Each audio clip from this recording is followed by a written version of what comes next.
"I gave your research patent to your stepsister," my father said. "She deserves it more." What he didn't know was that I had already secured the real patent. "Now he regret to tbbu. I've transferred your research patent to your stepsister." My father's voice crackled through the phone casual, as if he were discussing the weather. "She deserves it more than you. She'll know how to properly commercialize it." I stood in my lab at Stanford, gripping my phone so tightly that my knuckles turned white. The breakthrough I'd spent 5 years developing, the research that had consumed my entire life since graduate school, my father had just given away as if it were his to give. My name is Alexander Carter, and at 32, I'm a biochemical researcher specializing in targeted drug delivery systems. My work could revolutionize cancer treatment, making it more effective with fewer side effects. And my father, CEO of Carter Pharmaceuticals, had just tried to hand it over to my 25-year-old stepsister Madison, whose greatest achievement was earning an MBA from an online university. "You can't do that," I said, keeping my voice steady despite the rage building inside me. "The patent isn't yours to transfer." "Of course it is," he scoffed. "Carter Pharmaceuticals funded your research. Everything you develop belongs to the company, and as CEO I decide who handles what." He paused, and I could picture his self-satisfied smile. "Madison has the business acumen you lack. She understands the market." I glanced at my computer screen where an email from the U.S. Patent Office sat open, confirming receipt 3 months ago. What my father didn't know was that I'd seen this coming. He'd been systematically pushing me aside ever since he married Madison's mother 2 years ago, gradually removing me from key projects despite my expertise. "Well," I said carefully, "I hope Madison enjoys trying to commercialize research she doesn't understand. Is there anything else?" His pause told me he'd expected tears, protests, maybe even begging. My calm acceptance threw him off balance. That's all. I'll have legal send over the transfer papers. Good luck with that." I replied and ended the call. The moment the line went dead, I sent a quick text to my lawyer, Sarah Martinez. He did it, just like we predicted. Then I sat down at my desk, hands shaking, not from fear, but from anticipation. The wheels I'd set in motion months ago were about to start turning. I thought back to the day everything changed when my father introduced us to his new wife Diane, and her daughter Madison, at the company's annual charity gala. I just finished presenting my preliminary research findings to potential investors, and the response had been overwhelming. But instead of congratulating me, my father steered the conversation toward Madison's recent MBA graduation. "Madison will be joining the company as head of strategic development," he denounced proudly. "She'll help modernize our approach, bring fresh perspectives." I watched as my years of hard work, my doctorate in biochemistry, my published research, all faded into the background while Madison became the new golden child. At first I tried to collaborate with her to share my knowledge of the industry and our research protocols, but it quickly became clear that Madison wasn't interested in learning. She wanted control. The signs were there. My access to certain labs restricted. My research team gradually reassigned. My funding quietly reduced. Then I started noticing Madison in meetings about my drug delivery system, taking notes, asking questions that revealed her fundamental lack of understanding of the science involved. That's when I contacted Sarah, an old friend from college who specialized in intellectual property law. "Document everything," she'd advised, "every email, every restriction, every change. And most importantly, file your own patent application independently of Carter Pharmaceuticals." I worked nights and weekends, carefully documenting every aspect of my research that wasn't directly funded by company resources. The breakthrough itself had come during my own time, using my personal lab equipment, meticulously logged and verified by independent witnesses. My phone buzzed with a response from Sarah. "Papers filed with USPTO. Your independent patent application is solid. Their transfer attempt will trigger the investigation we've been waiting for." I opened my drawer and pulled out a thick folder labeled Project Shield. Every document, every email, every piece of evidence showing how my father and Madison had systematically tried to push me out and steal my research. The official company records would show that while Carter Pharmaceuticals have funded some early stages of my research, the key breakthroughs and methodologies were developed independently. Another text from Sarah B20. "That business acumen your stepsister claims. I did some dating. Her online MBA program isn't even accredited." I wasn't surprised. Madison had always been more focused on appearances than substance. She spent more time posting on LinkedIn about being a female pioneer in pharma than actually learning about pharmaceutical development. My office phone rang, Madison's extension. I let it go to voicemail, already knowing what she'd say. Sure enough, her message was exactly what I expected. "Alex, we need to discuss the transfer of your research project. I have some ideas for monetization that you clearly haven't considered. Call me a sap." I started gathering my things, knowing the next few hours would be crucial. The patent challenge would trigger an automatic investigation into the research's origins and development. Every document would be scrutinized, every claim verified. As I packed my laptop, my phone buzzed again, this time with an email from the company's legal department. The subject line read, "Urgent IP transfer documentation." I forwarded it to Sarah without opening it. The elevator ride to the parking garage gave me time to reflect on how we'd gotten here. My mother had founded Carter Pharmaceuticals with my father 30 ago. She was the scientific genius. He handled the business side. When she died of cancer 10 years ago, I devoted myself to continuing her work, believing that together, my father and I could honor her legacy. But something changed in him after he met Diane. Suddenly, the company's scientific foundation became secondary to its market value. Research timelines were rushed, protocols shortened. Madison's arrival was the final straw. Suddenly, everyone had to prove their worth in terms of market potential rather than scientific merit. As I reached my car, another call came through my father again. This time, I let it go to voicemail. He'd have plenty to say to me soon enough. But first, he needed to learn some hard truths about what he just tried to give away. I drove straight to Sarah's office where she was waiting with her team. The conference room walls were covered with timelines and documents, the paper trail we've been building for months. "Right on schedule," Sarah said as I walked in. "Your father just tried to file the patent transfer paperwork. As expected, it triggered immediate flags with the USPTO since your independent application is already on file." "How long until they realize?" I asked, setting my laptop on the conference table. "They probably already have. The USPTO would have immediately notified them of the existing patent application." Sarah smiled. "I guess your father is having a very conversation with his legal team right now." As if on cue, my phone lit up with a text from my father. "What have you done?" I showed it to Sarah, who nodded approvingly. "Perfect. Let them sweat while we prepare our response. We have meetings set up with the patent office tomorrow morning. Your documentation is impeccable. They won't be able to claim corporate ownership of your independent research." I thought about Madison probably sitting in her new office, planning how to take credit for work she couldn't begin to understand. I thought about my father who'd been so quick to dismiss my contributions in favor of his new family's ambitions. "What happens next?" I asked Sarah, though I already knew the answer. "Next, we watched them try to explain how they plan to transfer a patent they don't own. The USPTO takes attempted patent fraud very seriously. Your father's going to have to choose between admitting he tried to steal your research or claiming he didn't do due diligence before attempting to transfer intellectual property. Either way, it's not going to look good for Carter Pharmaceuticals." My phone kept buzzing. Calls from Madison, my father, the company's legal team. I silenced it and focused on the documents in front of me. For the first time in years, I felt completely certain about my path forward. I signed the incorporation papers, officially bringing Carter Biotech into existence. A final text from my father. "We need to talk now." I smiled. "Yes," I typed back. "We certainly do."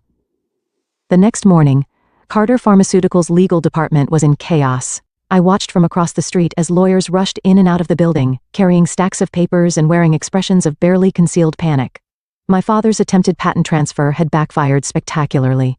Sarah sat beside me in her car, calmly reviewing our documentation one last time before our meeting with the U.S. veto representatives. "Your father has called 6 times in the last hour," she noted, glancing at my phone. "Should we hear what he has to say?" I shook my head, watching another group of lawyers hurry into the building.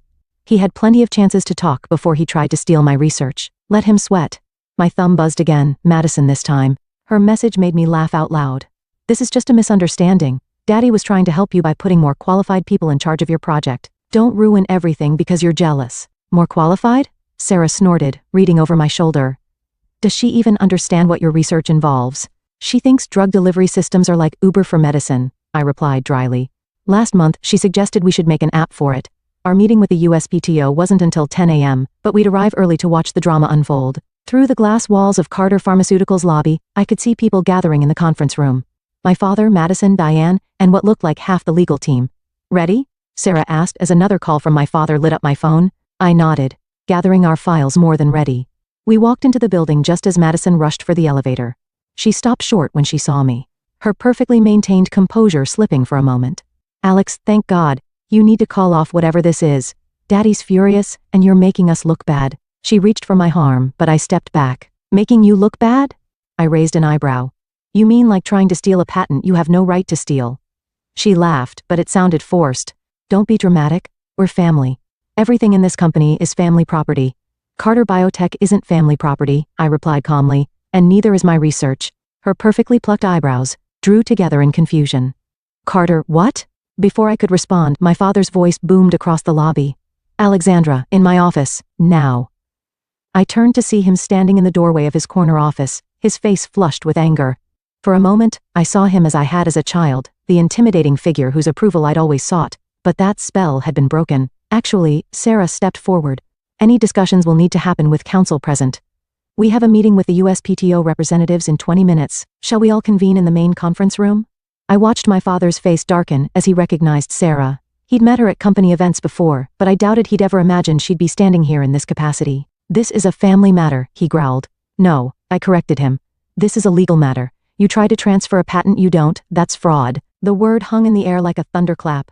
Several employees passing through the lobby stopped to stare. Madison's face had gone pale. Conference room, my father snapped, turning on his heel. Everyone, now. The next few minutes were a blur of activity as lawyers shuffled papers and people took their seats. I sat across from my father with Sarah beside me. Madison hovered uncertainly before taking a seat next to Diane, who was trying her best to look concerned rather than annoyed. The USPTO representatives arrived precisely on time. Two serious-looking women who introduced themselves as Dr. Patricia Wong and Miss Andrea Martin S. They wasted no time getting to the heart of the matter. We're here to address a serious issue, Dr. Wong began. Yesterday, Carter Pharmaceuticals attempted to transfer patent application number 63,197,421 to Madison Carter. However, this patent was independently filed by Dr. Alexander Carter 3 months ago with no corporate affiliation. There must be some mistake, my father interrupted. All research conducted by Alexander was done under Carter Pharmaceuticals' umbrella.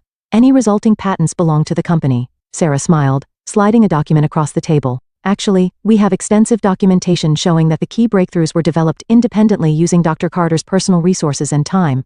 The next hour was excruciating for my father and Madison, as Sarah methodically presented our evidence, the independent lab logs, documentation of how my access had been restricted, emails showing the systematic attempt to push me out. It all painted a clear picture. Furthermore, Sarah continued, we have evidence that Miss Madison Carter has been falsely representing her qualifications. Her claimed MBA is from an unaccredited institution, which raises serious questions about the company's due diligence in attempting to transfer complex biochemical patents to her supervision. Madison's face went from pale to red.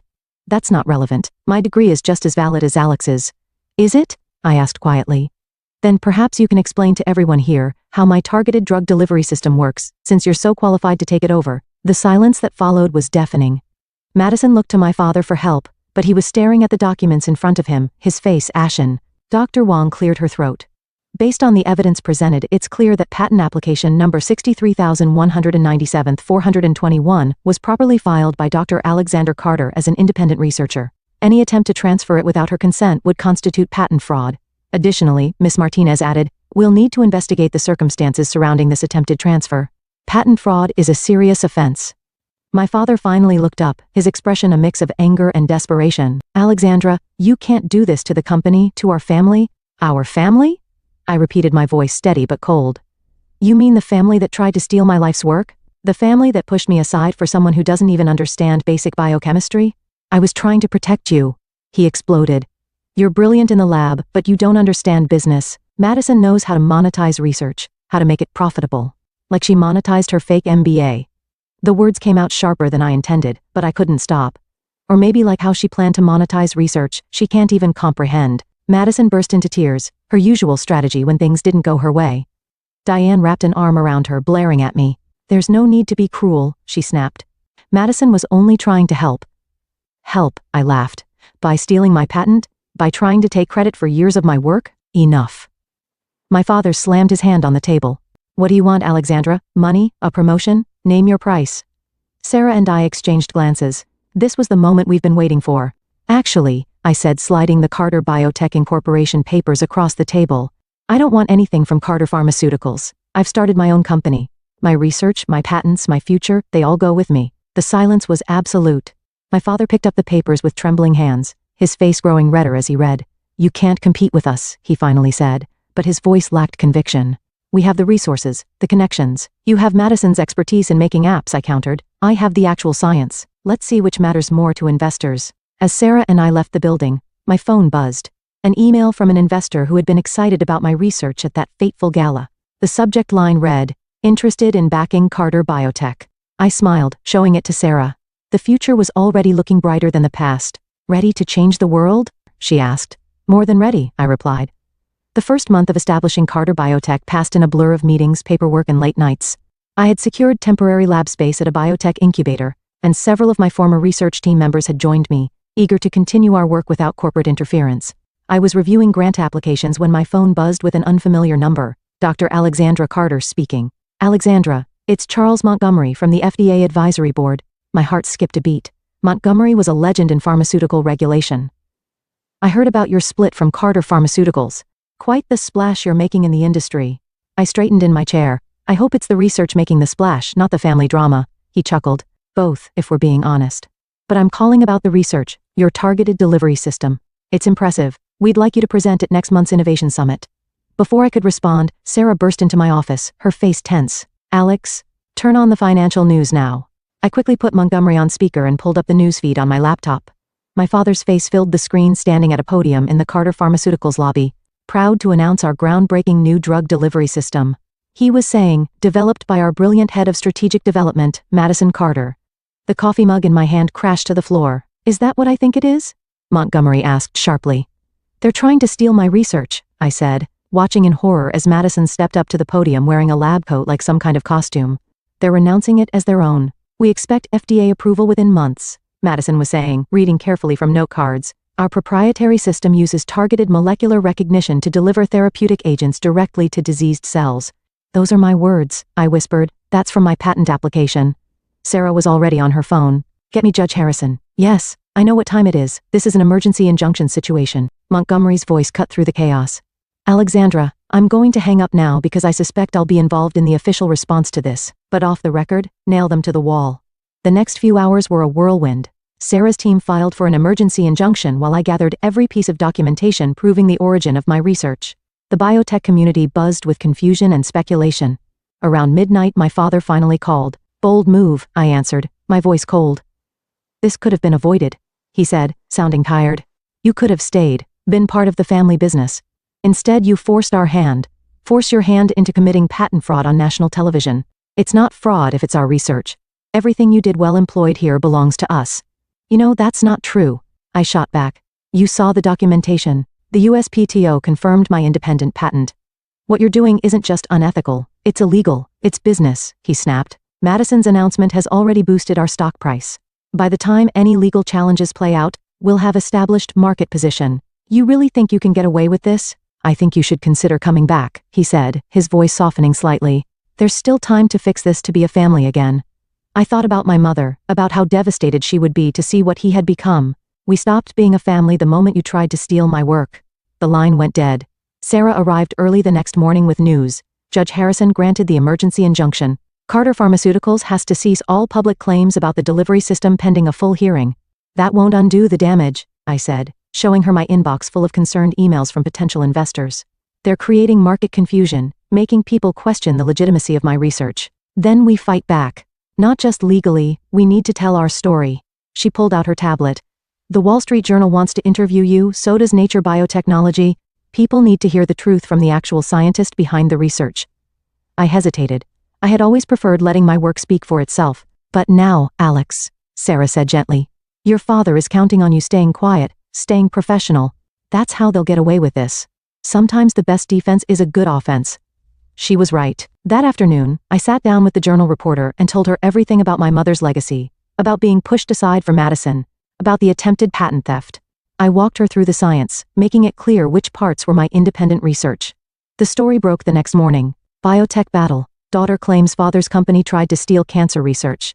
The scientific community erupted. Former colleagues reached out to support my version of events. Other researchers shared similar stories of corporate theft attempts. Madison tried to do damage control scheduling interviews to defend her role, but she crumbled under basic technical questions, making it painfully obvious she didn't understand the science she claimed to have developed. Then came the bombshell. Dr. Wong from the USPTO gave a statement confirming my independent patent application and the investigation into Carter Pharmaceuticals' attempt to transfer. The company's stock price plummeted. I was in the lab running tests with my team when Dion showed up unannounced. You're destroying your father, she said without preamble. Is that what you want? I carefully set down my pipette. He's destroying himself. I'm just refusing to be collateral damage. He built this company from nothing. He built it with my mother, I corrected, and she built it on real science, not fraud and theft. Diane's perfectly maintained facade cracked slightly. Just tell me what you want. Money? A public apology? Name your price to end this. I looked at her designer outfit, her expensive jewelry, all funded by the company my mother helped create. I want what's mine. My research, my patents, my reputation. Nothing more, nothing less. You're being stubborn. No. I cut her off. I'm being honest. Something this family seems to have forgotten how to do. After she left, one of my researchers, Dr. Park, approached hesitantly. Dr. Carter, the preliminary trials. You might want to see this. The results were better than we had hoped. The delivery system was showing unprecedented accuracy in targeting cancer cells while leaving healthy tissue unaffected. This wasn't just about patents anymore. This could save lives. My phone buzzed with a text from Sarah. Turn on CNBC now. Madison was giving another interview, but this time something was different. She looked nervous, fidgeting with her notes. Miss Carter, the interviewer was saying, multiple sources have questioned your credentials and your role in developing this technology. Can you explain exactly what your contribution was? Madison's composure cracked. I helped with the business side, the monetization strategy, but you claim to have developed the actual delivery system. That is, Daddy said. She burst into tears and ran off camera. Within hours, Carter Pharmaceuticals issued a statement clarifying that Madison had overseen, but not directly developed the technology, but the damage was done. Their credibility was shattered. That evening, my father's oldest friend and Carter Pharmaceuticals head of research, Dr. James Chen, visited my lab. Your mother would be proud, he said, looking around. She always said you had her gift for seeing what others missed. Did you know? I asked. I suspected. Things changed after your father married Diane. Suddenly, everything was about quick profits, market perception. Science became secondary. Why didn't you say anything? I should have, he admitted. But I'm saying something now. Half the research department wants to work for you. I looked around at my lab, at the work we were doing, at the lives we could save. This was what my mother had wanted. Real science, real progress, real integrity. One more thing, Sarah added. That interview you did, it's going viral in the scientific community. You're becoming a symbol for women in science standing up against corporate theft. People are calling you the future of biotech. I smiled, thinking of Madison in her costume like lab coat pretending to be something she wasn't. No, I said. I'm just being who I've always been, my mother's daughter. The FDA investigation into Carter Pharmaceuticals revealed more than just attempted patent theft. Internal audits uncovered rushed trials, manipulated data, and a pattern of cutting corners that stretched back to shortly after my father's marriage to Diane. I was in a meeting with potential investors when Sarah burst in, her face flushed with excitement. Alex, turn on the news now. The headline scrolling across the screen made my heart stop. Carter Pharmaceutical CEO steps down amid investigation. There was my father looking aged and defeated, reading a prepared statement. In light of recent events and the ongoing FDA investigation, I am announcing my immediate resignation as CEO of Carter Pharmaceuticals. I acknowledge that under my leadership, the company strayed from its founding principles. The investors, representatives from 3 major venture capital firms, washed with keen interests. Well, said Victoria Chang, the lead investor, I'd say this makes our decision easier. Dr. Carter, your mother built Carter Pharmaceuticals on scientific integrity. From what we've seen, you're doing the same with Carter Biotech. 2 hours later, I had $50 million in series of funding and a clear path forward for my research. My phone buzzed constantly with messages, former colleagues, industry contacts, even old family friends. But one message stood out. Can we talk? Madison? I almost deleted it, but curiosity won out. We agreed to meet at a quiet cafe far from both our offices. Madison looked different. No designer clothes, no perfectly styled hair. She seemed smaller somehow, more real. I'm sorry, she said as soon as I sat down. I know that doesn't fix anything, but I need to say it. I studied her face, searching for the manipulation I've grown used to seeing. Instead, I found something that looked like genuine remorse. Why did you do it? I asked. You must have known you'd be exposed eventually. She stared into her coffee. Daddy made it sound so simple. He said you were being selfish, that family companies needed to stick together. I believed him, because I wanted to believe I could be what he wanted. She looked up, eyes wet. I never understood what you did. The science, the research, it was like a foreign language, but I wanted so badly to matter. So you tried to steal something you didn't understand. I convinced myself that wasn't stealing, that it was just family resources being redistributed. She wiped her eyes. God, I sound just like him, don't I? Before I could respond, my phone buzzed with an urgent message from Sarah. FDA report dropping in 10 minutes. It's worse than we thought. The report was devastating. Years of rushed trials, manipulated data, and ignored safety protocols. Carter Pharmaceutical stock plummeted. The board announced an emergency meeting. Madison read the news on her phone, her face paling. He knew, she whispered. Daddy knew about all of this. That's why he was so desperate to announce my version of your research. He needed a win to distract from what was coming. And you were his shield, I realized. If things went wrong, you take the fall as the inexperienced newcomer who mishandled everything. tears rolled down her cheeks. I was so stupid. Looking at her, I felt my anger fade into something like pity. Yes, you were. But you weren't the only one he manipulated. My phone buzzed again. Dr. Chen, Alexandra, the Borges voted. They're cleaning house, your father, Dean, the entire executive team. They want to talk to you. Me? Why? They want to restore the company's credibility. They're thinking about the symbolism of having Robert Carter's daughter, Catherine's daughter, help rebuild. I thought about my mother, about the company she'd built, about the principles she'd instilled in me. Then I thought about Carter Biotech, about the work we were doing, about the lives we could save. Tell them I'm honored, I said, but I've already got a company, one built on the same principles my mother valued. Madison was watching me. You're not coming back. No. But maybe it's time you built something of your own too. Something real this time. Later that evening, as I worked late in my lap, I had one final visitor, my father. He looked old, tired.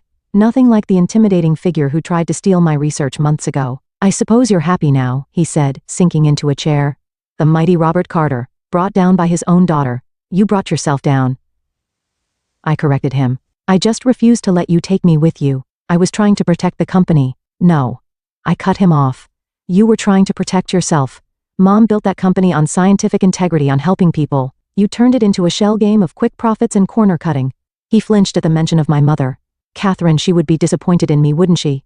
Yes, I said quietly, she would. And you? What would make you happy now? Money? Control of the company? I gestured around my lap. This makes me happy. Real research, real science, real progress. Everything Mom taught me to value. He looked around, really seeing it for the first time. The state-of-the-art equipment, the busy researchers, the wall of whiteboards covered in complex formulas. You really did it, he said softly. Built all this on your own, no thanks to you. He stood slowly. I don't suppose there's any way to fix this. I thought about all the lies, the manipulation, the betrayal, not between us, but you can still fix yourself. Tell the truth, take responsibility, be someone Mom would have been proud of. After he left, I sat in my lap thinking about everything that had happened. My father had tried to give away my life's work, but in doing so, he forced me to build something better, something truly mine. Sarah found me there hours later. The board's handling the FDA violations, implementing new oversight. They're talking about renaming the company, making a fresh start. Good, I said. It needs one. And us, the latest trials are showing amazing results. We're on track for FDA approval months ahead of schedule. I smiled, thinking of my mother, of her dedication to real science. Then let's keep going. There are people waiting for this treatment, lives we can save. Speaking of saving things, Sarah said, Madison called. She's enrolled in community college studying basic chemistry. Says she wants to understand the science this time, not just pretend. I thought about Madison's tears in the cafe, about the weight of expectations and the courage it takes to start over. But for her, I said sincerely. The next morning, I arrived early at the lab, watching the sunrise through the windows. On my desk sat a small package. Inside was my mother's old lab notebook sent by Dr. Chen. On the first page, she'd written words I'd never seen before.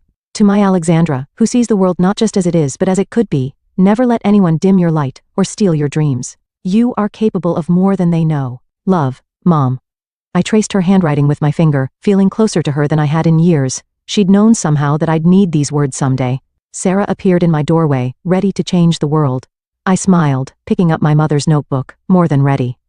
Let's show them what real innovation looks like. Looking out at my team, at the work we were doing, at the future we were building, I felt nothing but gratitude. Because sometimes, the best revenge isn't about getting even, it's about getting better.